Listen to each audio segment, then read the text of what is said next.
Hey guys, what's up? Welcome back to another episode of the Graffiti Black Talk Show, probably podcast at some point. Right now it's mainly on YouTube though. And I'm Jameson, and my guest that I have with me today is CJ Alwine. Hello. So thank you for coming aboard. Yeah, no problem. Thanks for having me. This project. Yeah, absolutely. So we talked about doing this before, and we made it happen this week. We tried to do it last week. I came down with the sickness, and now I'm alive and breathing once again. So today's the day to make it happen. So I'm glad you made it. thanks. Yeah. Almost didn't. Yeah, like what kind of stuff you been up to, man? What's new with you? So I've been working largely on like Alwine audio engineering, which is basically the business where I do mixing and mastering mainly, but just all kinds of audio services. So I started that up maybe 2 years ago, and just due to changes in like my day job, I kind of took a break from that for a while, and now I'm hopping back into it now that I kind of got the rest of my life under control. So basically just trying to work with mainly local musicians, but like anybody who needs an extra ear on their stuff, just like editing, mixing, mastering, any kind of like drum replacement. Like if you got a song, you went to a studio, your drums don't sound quite the way you want it to, like I'm the guy that could help you kind of get what you were looking for in the first place. So if a metal band approached you, they're Yeah. like, CJ, Yeah. you do mixing and mastering. Hmm.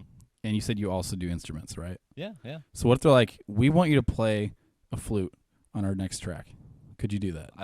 I've never played a flute in my life, but I would program flutes. Dude, for don't you. tell them that. What if the band is listening right now and they're like, we really need a flute player? I think very few metal bands are going to want flute in their song, but by all means, like It's if you want it- 2022.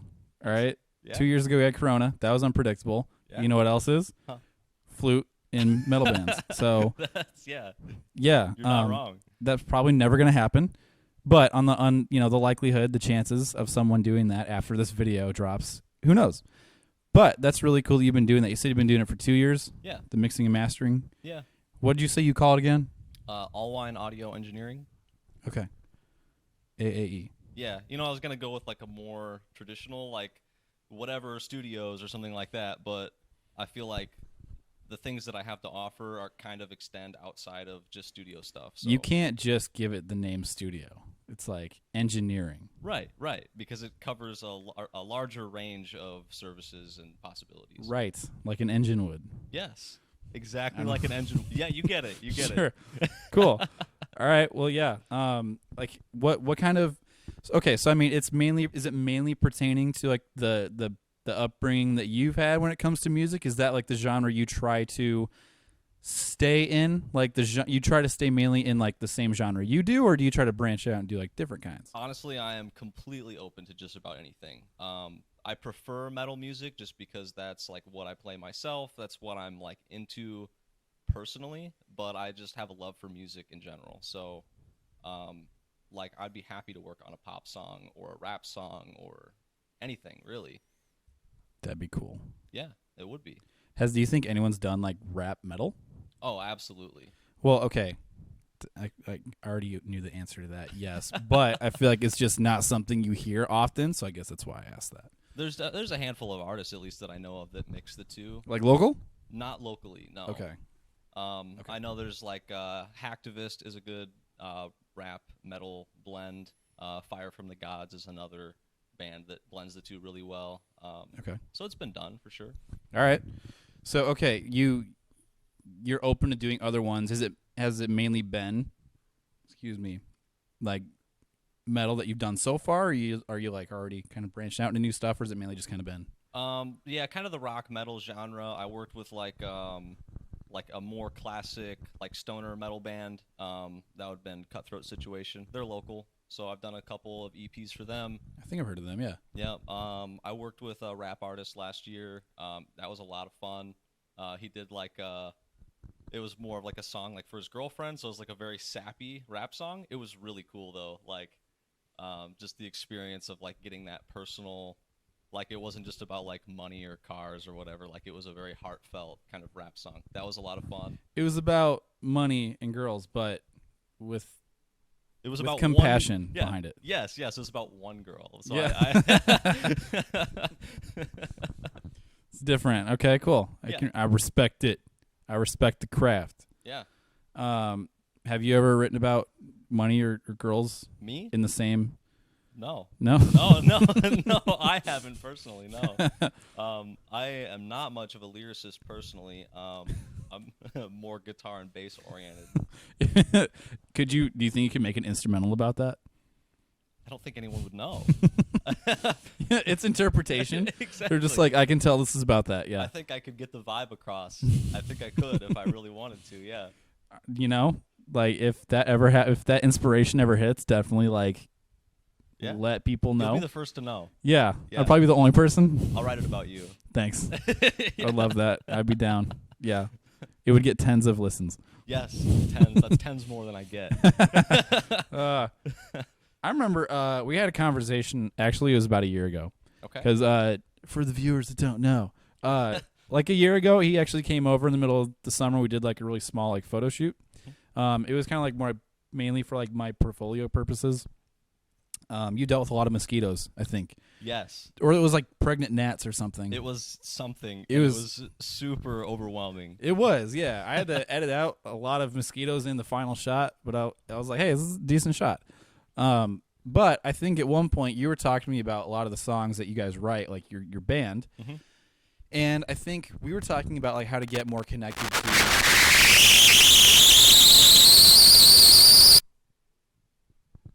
Did you hear that screeching? I did. It's done that once or twice before. Can you talk to me? Yeah, yeah. Hello, testing. Can you hear me? All right, that seems to be normal. Okay. Test 1 2. Okay, cool. Sorry, we'll Back in business. yeah, we'll cut that out. Okay. But I remember back then when we were having that conversation on like how to get your music kind of in front of, you know, people that would appreciate your music, the type you write.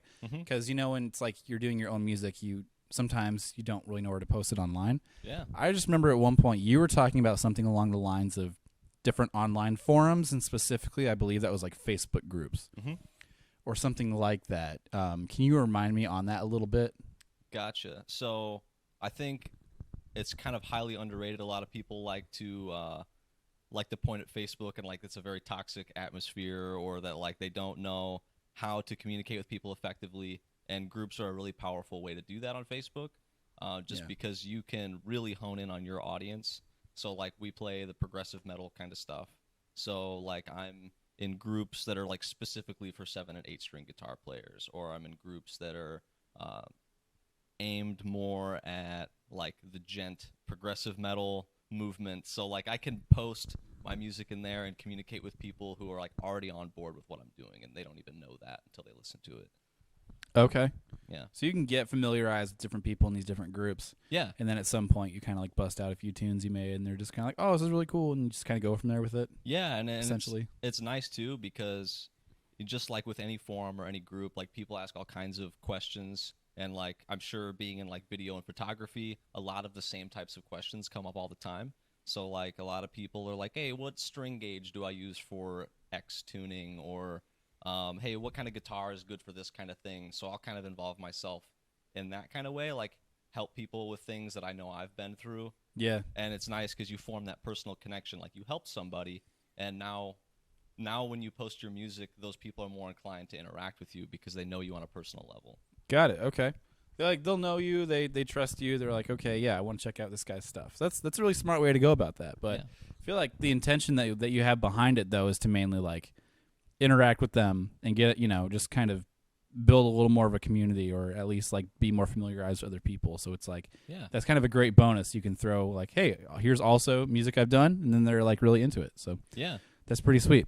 Has that worked? You know, has that helped you build up a little bit of like, you know, like whether it's like a little bit of fan base, or like has it gotten like people to want to listen to your stuff more consistently, or anything of the sort? I think, you know, anybody when you're in a band, like your friends and your family are always going to be there to support you, and that's fantastic. But it's nice to have like unbiased feedback from people, and the internet is a great place to get that from. It can be really good or really bad at times, but I think when you're getting feedback from people who have no reason to like you, if they like your music, you know that it's genuine. Okay. So I think a lot of our listeners outside of our friends and family have come from interactions in Facebook groups. Just because like you can get to know the people who make Spotify playlists, and that goes a long way. So, I think we have maybe 100 monthly listeners, which is nothing crazy, but I'm absolutely grateful for it because I know that those people are all genuine. Like those are people who really do listen to the music. They're not bots. They're not just friends and family who would listen to my music regardless. You know what I mean? Yeah, and I mean, you can look at it however you want with that. I would, if I were in your position where I have let's say you have like 100 super fans, and it's like that's 100 super fans. Yeah, absolutely. It's like okay, if you even had like 100 people, let's say for example, let's say that number, it's like they were showing up to your shows and they were just really into you guys and they just enjoyed what you did. It's like that to me would be on like borderline of like, hey, I made it. Or like I'm definitely in the right like avenue for it and I'm in the right direction of it, Yeah, yeah. So like whenever I hear stuff like that, like to me that's all I really get from that is like, cool, like you're definitely like going down the right avenue of that. So that's Definitely, really cool to hear that. Yeah, definitely feels that way. Cool. Mhm. When's the last so you guys' band, you said you would call it metal, right? Yeah, to varying degrees. Yeah. Yeah. Okay. When's the last record you guys put out? It came out Halloween last year. So, Okay. yeah. That sounds about right. Yeah. Okay. Are you guys like in the works of anything, or are you just kind of like chilling out a little bit with it and kind of just deciding your next moves? Well, so we spent a lot of time on our last album, and maybe too much time, to be completely honest. By the time we got all the songs done, we went the route of like backing tracks. We made CDs, like we did everything that we could. And by the time we got all the way through that process, played a release show, like we were all severely burnt out on the music, just because like we produced and did everything on our own this time. So I think we played that release show and we were all just really burnt out on getting to that point. Wow. So I think we played maybe 2 or 3 shows after that, and we haven't played out since. We took like a good 6-month break from all things music, and now we're finally back at that point where we're experimenting with new things. We're writing the beginnings of songs now, so that's kind of where we're at. Yeah. Okay, man. Getting to the point of like getting the songs playable at shows, and you're just like, I'm tired. That's Pretty interesting. Much. Yeah. Okay. How long do you think you said you guys probably spent too long? How long is too long? Well, I think we did our EP, like our first release was in like 2017, and like 2 of the songs that are on the new album were like remnants from that EP, and then everything else we worked on from that point forward. Like we didn't take a break after our EP came out. Okay. So I mean, we spent a good 3 or 4 years coming up with the album that we just put out. So that's writing it is one thing, spending the time writing the music is one thing, but then to produce everything yourself, so to record everything, to mix everything, to master everything, to make sure the backing tracks sound right, to make sure that all the equipment operates on stage properly, like right. That whole process, I think, just really burned us out. Yeah, I've never gone that far with like from start to finish on every single spot, every single like detail like that. Yeah.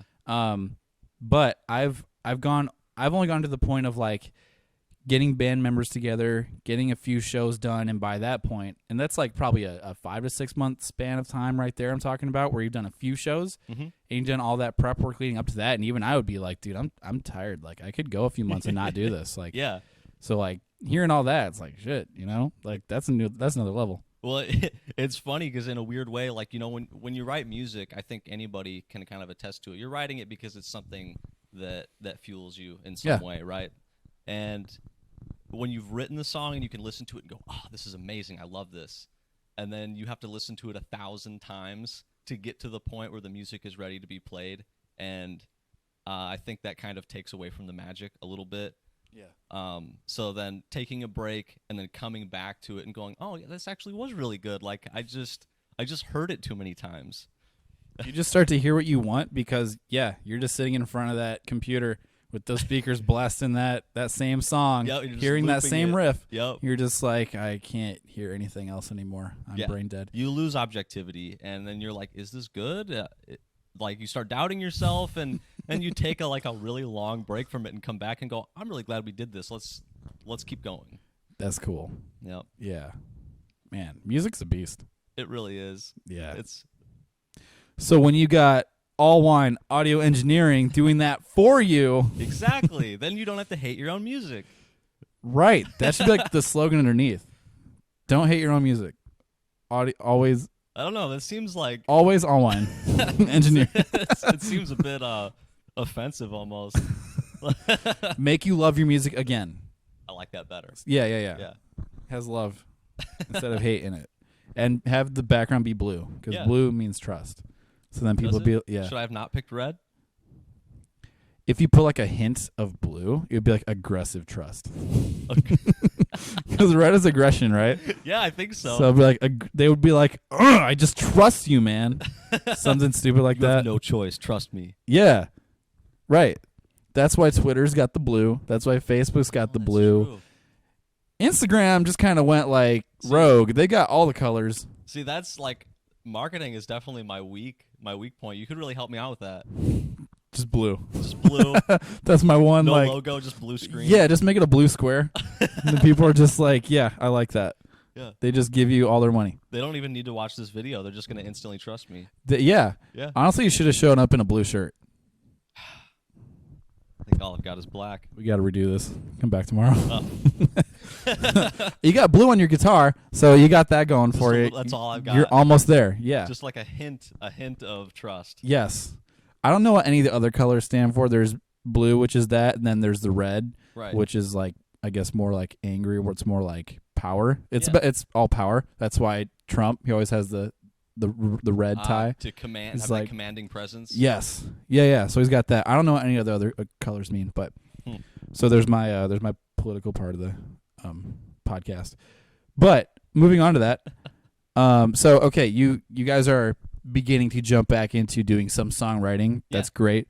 Is there like anything down the road that you're foreseeing of like, or okay, no, here's a better question actually. Sure. Since you're able to learn from the last release you guys did, have you thought of like, okay, since that happened and you can see like how burned out you guys were from that process, have you kind of scaled back and thought, okay, here's what we're going to try to do this time around for how you're going to go about that process? Like, are you thinking of like Absolutely. have other people fulfill certain parts of it, or like try to make it just more of a bearable, I don't want to say bearable, but you know what I mean? Yeah, like the experience. I do. I think just the nature of how perfectionist that all of us are, I don't think we're ever going to relinquish control very much more than where we're at now. But that being said, it's the approach to writing that I think has changed quite a bit now. It's when we went into that album, we had specific goals in mind for every song. Like, hey, we really want a song that sounds like this. Like, for example, we all really like metalcore music, Parkway Drive, August Burns Red, that kind of brand of metal. So we're like, hey, we need a song or two that kind of embodies this influence that we have. And that, I think, is part of the frustration when you go into writing going, this song needs to be this. It can be very frustrating. Whereas, like, improvisational playing is a lot more natural and a lot less frustrating. So just sitting down and whatever mood I'm in is what's going to happen, and then you kind of roll with that. That's more the approach that I've been taking on guitar lately, is just try not to make it into something. Just create, and whatever happens. You either like it or you don't. You know what I mean? You just see what will come out of it at that point. Right. Okay. Yeah, I can understand that to an extent, because I mean, obviously the way you guys like write songs and stuff, and like what you guys, the whole like genre and everything you guys do, it's vastly different from like my approach and the style I do. Gotcha. But I can understand the same point of origin with it, where you're like, you just want to sit down, you just kind of almost just, you know, we call it something else maybe, but like you noodle around and just see where it goes from that. And then you just can craft it after that point. I've had a lot of success doing it that way. Other way has been like starting off with a really small idea and then seeing what builds around it. So, and that's, I think, generally the take that we have. So we'll usually have like a specific section, like just something one-off cool thing that we've come up with, and it's like, let's write a song around this idea. And a lot of times it works. A lot of times it's just really frustrating. I don't know if you've ever had just like a short piece of music and you could never figure out what to do with it. Kind of, yeah. I've definitely had moments like that where it's like, man, this riff is so cool. I have to find some place for it. And then you spend hours or days or months trying to fit it in with something else, and it just doesn't. Yeah, there's ones I just haven't even finished yet that are like from 2015. The life of a musician, right? Yeah.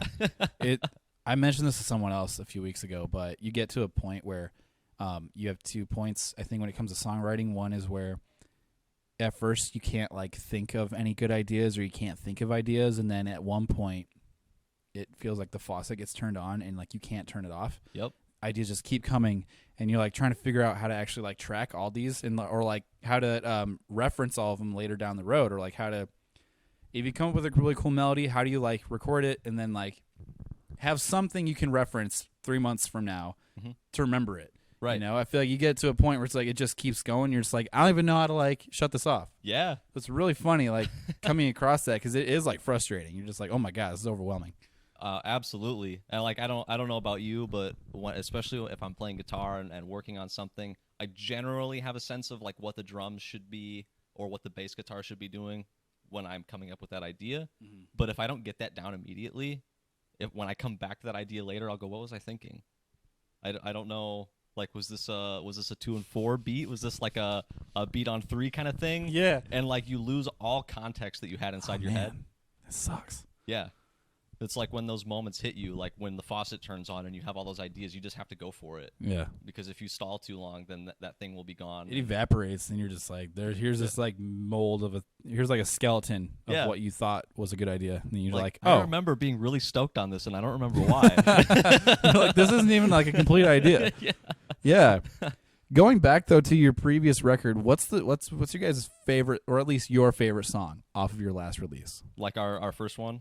Well, no, like the one you just released last Halloween. Okay. What's your favorite song off of that? For me, it's The Undulating Snake, which is kind of a mouthful of a song title, but it's kind of in reference to like if you could see yourself externally, like if you could see your life, you would look like an undulating snake. You would see the path that you took through your life.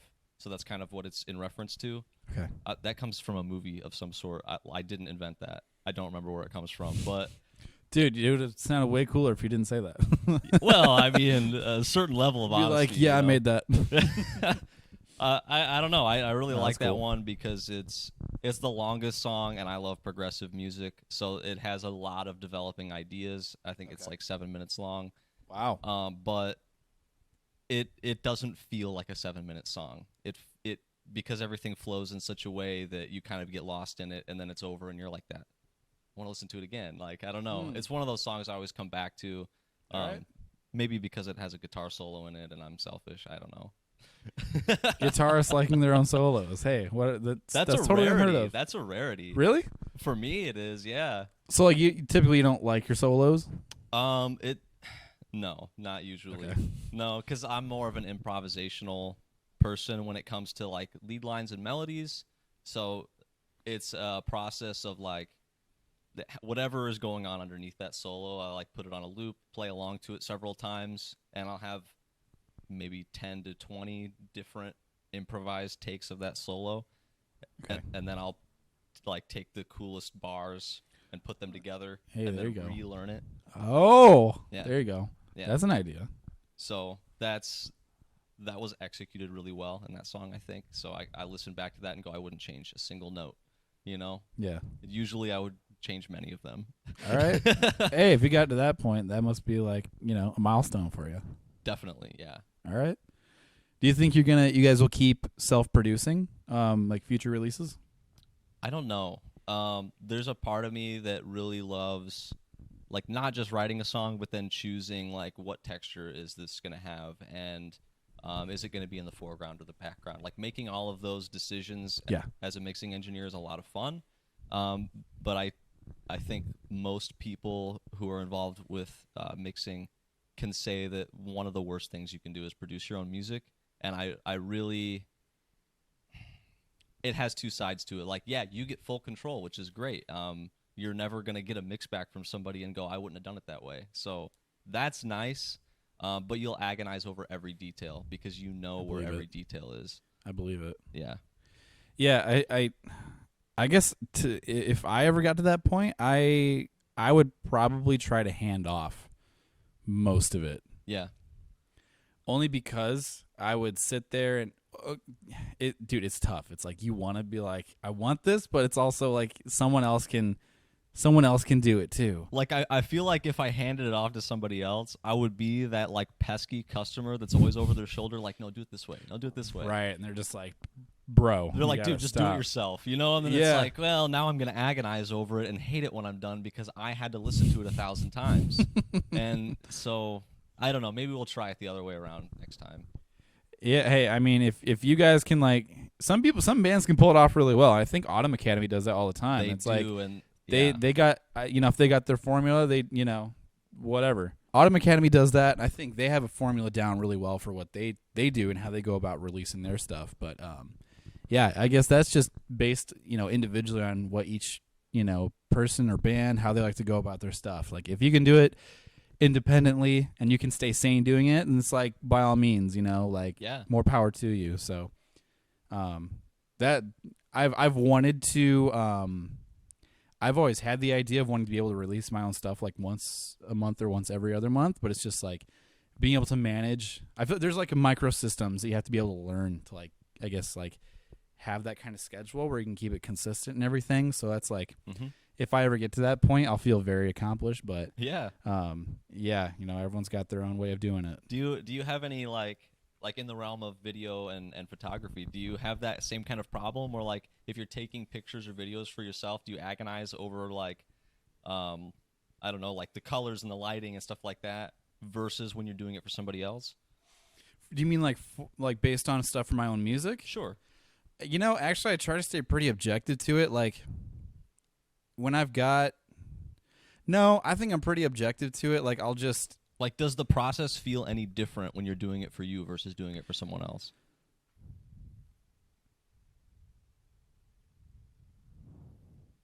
Yeah, I mean, I think it always will be because it's, I'm seeing myself. Right. Like, let's say I'm doing a music video for one of my own songs.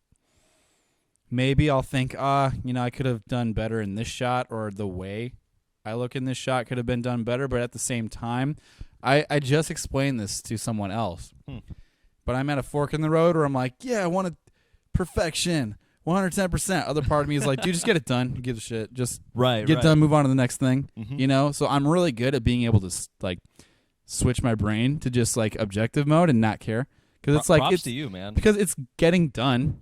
And sometimes just getting it done is great. Exactly. It's like, just get it done, man. Yeah, it's like, so when I'm at that point, it's like, I don't know. When I'm at the point where it's already happening and it's in motion, my perfection brain can take a back seat because I'm like, okay, I see it's happening. Because I think the biggest thing for me isn't getting it done, it's getting it done perfectly. Oh yeah. So like, but like, you'll spend forever doing that. So spend forever on some stupid song, right? Because like art's never finished, so you have to just kind of draw the line somewhere. Yeah, it's like it may never be like, you may never like, you'll be in love with the idea that it's never finished, but it's like in reality, it's like, no, get that thing on Spotify and move on. Yeah. It's better that people get to hear it than not at all. Yeah, like I've got probably like a catalog of songs I'm sitting on that are like 5 years old, and I'm like, dude, this just needs to like leave my brain, like just put it out. It's like I've been like doing that where I'm like clashing. Gotcha. But as soon as I get over the very first little hump of like it's happening, then I'm like, cool.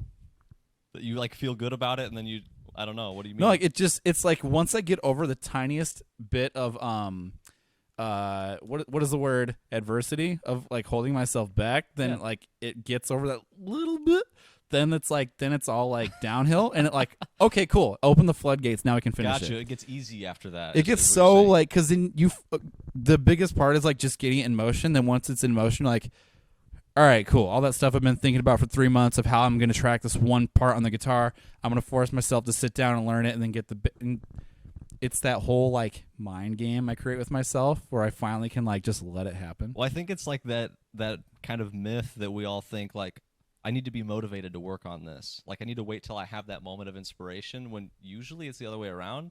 Usually it's like if you force yourself to do it, the motivation will come. Yeah. And you're very right. I struggle with that myself. Like, Oh man, this isn't the day. Like, I need to be in the right mood to track this guitar solo. When 9 times out of 10, if I just sit down and start, then that mood will show up. it will happen. Exactly. Yeah. Weird. I think we'll psych ourselves out to be like, I have to do something else, or I have to be doing more than what I'm doing right now so I can create time to get this done. Yeah. When you probably should just plan a day the following week to get it done. Yep. And just be okay. And just stick to it, and yeah. And don't freak out. See, but I have none of these problems when I work on somebody else's music. Oh my God. I know. Those mind games just go away, and I'm just excited to work on it. Yeah, because I get, you're not dealing with you. You're dealing with someone else's thing. God, I hate dealing with me. God, me. What's wrong with you? I know. Man, yeah, and here's what's funny though. When I will have talks like this with other musicians, where they have that, they might audibly say the same thing that I've been articulating in my own brain about me. They'll say it about themselves. Once they do, I'm like, it's confirmed. Oh my God, just get it done. Like, you feel a little less crazy. Yes, but then I'm also like, oh, all right. They deal with that too. I'm not going to make that a problem. I'm just going to get it done now. Like, it's really funny. You're not alone. I'll be like, oh, okay. They're doing it too. I'm not going to do that. Yeah. So I'm like, now I'll just make myself get it done because I'm going to feel like 3 times as guilty if I keep delaying it. So yeah. I don't know. It's a really funny like mind game. So it just goes, I think it'll just go back to like, how much do you love it? And are you just going to like make yourself get it done? Absolutely. So these talks help me. Just do. Yeah. I mean, I totally agree. It's nice to talk to not necessarily like-minded people, but just people that are willing to have the conversation. It's a lot of fun. Sure. Yeah. Now going back really quick to your engineering that you do. How long? You said you started it 2 years ago. Does that mean you started like working with other people 2 years ago? Yeah, like professionally, as far as making a job out of it about 2 years ago. But ever since we started the standard model, that was like 9 to 10 years ago. Like, dude, just kind of the journey through that was like, okay, I'm a guitar player. I'm in a band. We want to write music. Well, I need to learn how to record myself so we can make demos. And then, well, the demos are cool, but there's no drums, so like we didn't have a space to record live drums in, and you don't want to go to a studio and pay $50 an hour for a demo. So, okay, let's program drums just for the sake of getting the music done. And then, like, just through that process, I kind of learned all of these different little things, Okay, well, we didn't have a bass player at the time, so I'm going to have to go out and get a bass and track the bass part so that we have something there. And that journey you just kind of learn how to do all these little tasks. And then you get to the point of, we did our first EP. We went to upstate in South Bend, Mishawaka, for that. And then like I observed through that process, and I'm like I could do this. Like it's a fun process. It's like even just like the mundane parts of like setting up microphones and that kind of stuff. I love that even. So why not learn how to do it on my own and just dive into it deeper, So it's really been like a 10, 11-year process of learning everything. And it was only in the last like 2 years where I felt like I can provide something that's quality enough that I could charge for it. Awesome. Yeah. Yeah, I remember working with Upstate before when they used to do their videos all the time. Yeah. There was some stuff I helped out with, like filming the bands that would come through there, but that's really cool that you were able to go through that process with them and then kind of see that you could kind of take it on, your own, want to run with that and see what you could come up with. I think my next question I had for that, well, I mean, before I even ask that, is there like anything about that in particular that you wanted to like mention for that, or I don't know, any part of it that stuck out to you in particular? As far as like recording there, or? Well, I mean, not as far as like Upstate in particular, just with your own engineering that you do, and like the direction you're wanting to take it. Like, where would you see it in the next 2 to 3 years? Really, what I'd like to do is I'd like to like provide the value that I got from Upstate to other bands, like especially to local bands, because playing shows and being involved in our music scene, I've just gotten to know so many people, and I just genuinely love playing music, and I think there's a lot of people that love playing music that don't necessarily want to dive into everything that I have. And so it'd be nice to work with people who I know love being performers and love writing music, and to help them get that into the ears of other people in a way that they want it heard. So like some bands want that really polished and perfect sound on a CD. Some people want to sound like they do live on a CD. And I love like that complication that comes with working with musicians. Like everybody wants something a little bit different, and it's nice to bring their vision to life, you know? So 2 to 3 years from now, it would be nice to have a handful of recurring people, especially local people who I have that personal connection with. You know what I mean? Oh yeah.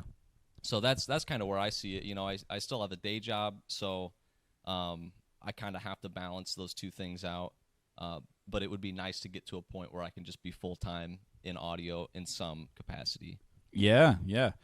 And you know what? Like a really good way to do that, if you're trying to like really get a lot of different bands like know you, just go to shows. And and I've been getting my thoughts together over the last few months. Easiest way to do it. And that's like, man, I need to make a trip down to Fort Wayne, and I need to make a trip up to Grand Rapids, and even locally, you know, just take a day or two out of every month and go see what people have to offer, and if maybe they need somebody, you know what I mean? Yeah, I would say, like, honestly, man, it could even be a lot of like just it could be a lot of stuff like from Granger to Mishawaka, South Bend. Those 3 nearby towns right there. There's a lot of different bands, man, that you could just get in contact with, where it's like you just go to a show. I think a really good spot is JT's Tavern. Yep. That's a newish spot. Yep. Unfortunately, what's that one? The 100 Center. No, not Smith's. Mm-mm. I can't remember right now, but it recently closed down. Really awesome hub for a lot of different like sweet cover bands. But the Well, have you ever been there? Oh, absolutely. Great spot for a lot of like, you know, independent bands. Yep. Yeah, like there's a lot of opportunity there, and it's not even necessarily like an opportunity to find people, but I've been in situations in the past where like I've worked on music that's not necessarily like my cup of tea, and I have no problem doing that, but it's a whole lot more fun, and it's a whole lot more rewarding for both sides of the equation. Sure. If it's something that I really enjoy, or if I'm working with people who I really love to work with. So I think that's part of the challenge as well, is finding the right customer, someone who wants to work with me and I want to work with them. Yeah, absolutely. And like just going and digging through people like enough times, I think you'll definitely come across those people where it's like, you know, you have the right vibe and they kind of match that or whatever it is, you know. It doesn't even have to be like people of the same genre. Right, no, I agree. Yeah, I mean, dude, even if you okay, here's a really easy one. If you go to Guitar Center and talk to the employees, they know, all of them know like 20 different bands each. Yeah, yeah. You could go into one Guitar Center and like get connected probably with like 100 different bands just by like going there and talking to them. Yeah. You know, there's stuff like that, but I'm sure there's like enough connections of what you're trying to do. Just Yeah. That's a really good idea though. Just getting out there, man. But yeah, that's pretty cool. I think with just about any creative profession, there's a certain amount of gatekeeping that goes on in those communities. With like recording? Just in general, with any creative thing, like I think people, they find a certain way that they like to do something, and then they kind of like to hoard that knowledge because they think that it like is part of what makes them special, or part of what makes their music special, or their art. And like, especially if you're mixing somebody else's music, you don't necessarily want them over your shoulder because maybe you don't want to be 100% transparent about what you're doing to their music, and I'm not like that at all. I'd like to, like, I like giving lessons and I like teaching people. I like training people in the general sense of the word. In my day job, I'm a supervisor, and that's part of why I like doing it. Is just because it gives you the opportunity to be the guy that shows someone how to do things the right way or the efficient way or whatever it might be. And with music, there's not really a right way. So if somebody is interested in mixing themselves and wants someone to learn from, I love doing that too. You know what I mean? Yeah. So I think just sharing knowledge with other people is a lot of fun, especially when you're both interested. Sharing is caring. Exactly. Yeah. Anyway, you were saying. So like that was about Oh, okay. the spiel I had. Yeah. Okay. No, I mean I can respect that. I know there's definitely I can understand where you're coming from in a photography sense. Yeah. I think earlier on in my career I had a much more like,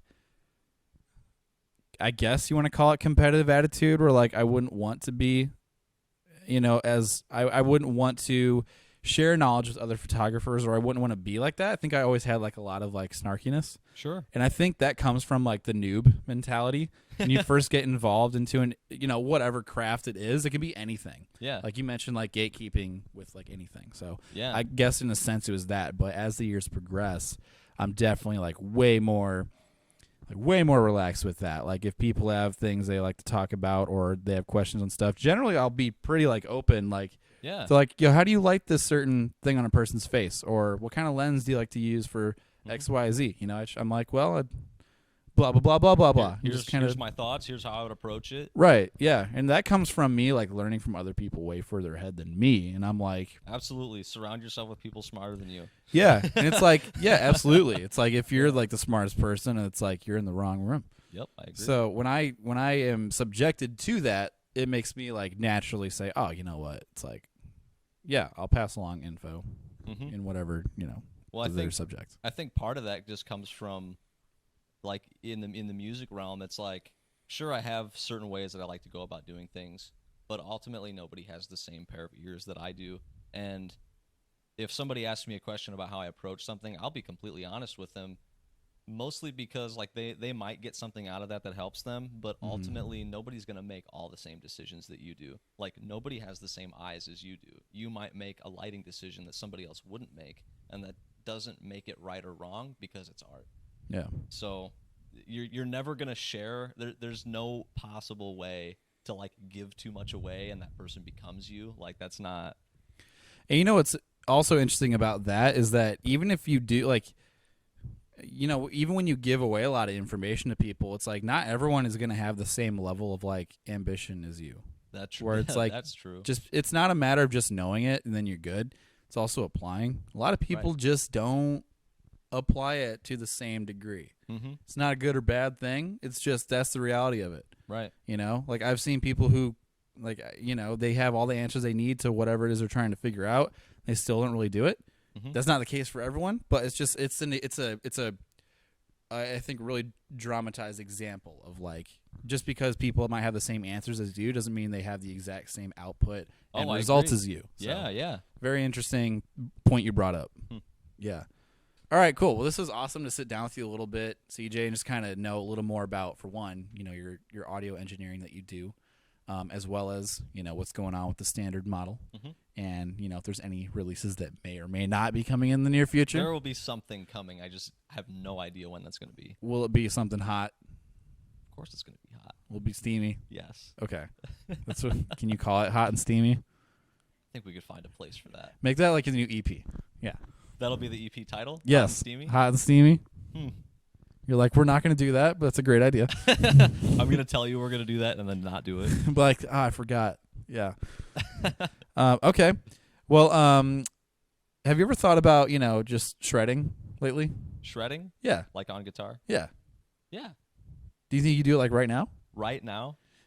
Hypothetically, if you had like your guitar here, could you shred? I probably could. All right. I mean, yeah, I'd have to have my guitar here. He'd have to have his guitar here. Yeah. So if he happened to have a guitar here, he could shred. I could. All right.